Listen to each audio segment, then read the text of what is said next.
Die hard, that's all. Let's have a drink. Matt gave me a relieved smile, and I beamed back at him.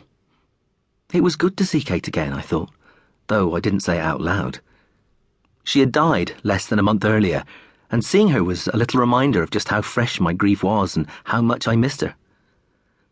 As I worked my way around the party, doing my best to put other people at ease who didn't quite know what to say to me, I felt comforted by the fact that Kate was still so close to me. She was dead, but it didn't mean she had stopped being a part of my life. How could she? She was my life, even though I now had to carry on without her. I stood on my own for a while, watching the teenagers on the dance floor. They were so full of fun, just as Kate and I were at that age, and in fact, for most of our lives together. The buzz in the air and the youngsters' laughter made me remember our early dates. I pictured Kate in her teens, dancing in skin-tight jeans, without a care in the world. She looked older than she was, and never had any trouble getting into the nightclubs, even at 16. She always strutted up to the doorman, given a confident giggle and a wiggle that never failed to impress.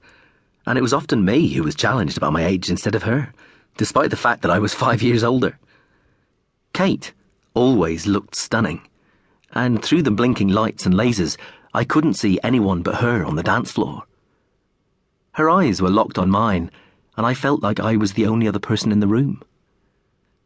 After we'd been clubbing, Kate and I would often take a midnight picnic up to Priddy in the Mendip Hills. I could see her, aged 17, sitting on blankets under the stars, looking for satellites and listening to the choirs of frogs and mini beasts. It was Kate's favourite place in all the world. There was no light pollution, and the stars burned so bright it felt like we were inside a massive planetarium, just the two of us. I breathed in the smell of Kate's perfume, mingling with the sweet scent of damp grass, and we talked and melted away together for hours and hours.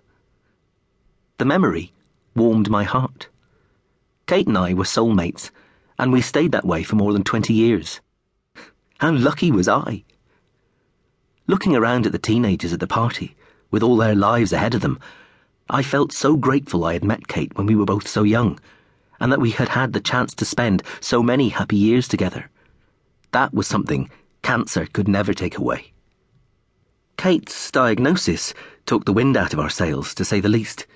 It came literally weeks after our little boy Reef's own recovery from an incredibly rare and aggressive form of cancer, and so it felt even more unbelievably cruel and unlucky. I remember how I scrabbled around for positives. At least my feisty Kate would fight like a tigress, I thought. Reef had survived against far worse odds, so Kate would beat it too, no question. Reef's cancer had left him with a slightly withered left leg, which upset his balance, but he had adapted remarkably well, and most people had no idea he was registered disabled. I knew Kate would show the same resilience, whatever cancer threw at her and took from her. We'd always lived life to the max. We'd travelled the world and made the most of every day together. We had no regrets about the past, and that was a huge blessing. The most positive thing of all was that I knew for certain that, however ill Kate became, she would continue to squeeze the most out of every minute of every day. As I begin to write this book, a year after losing her, I can tell you that Kate certainly didn't let me or the boys down. She did us all proud until her dying day, and beyond.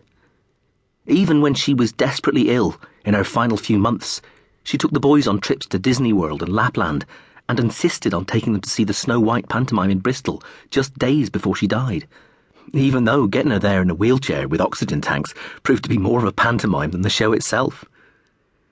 She also produced Mum's List, which she added to right up until the end of her life. Kate wasn't trying to be immortal, and she'd have been humbled by the huge media interest it attracted, which led to people asking me to write this book. The list was for us, not for her, and it was I who unwittingly prompted her to write it when I cuddled her in bed and asked, "What if you leave me?" Kate was a devoted mother and loving wife, and she wanted to give me a helping hand to make sure I raised our boys as best I could without her.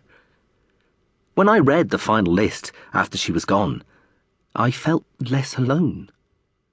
Kate's spirit lived on, and I was so grateful to her for the massive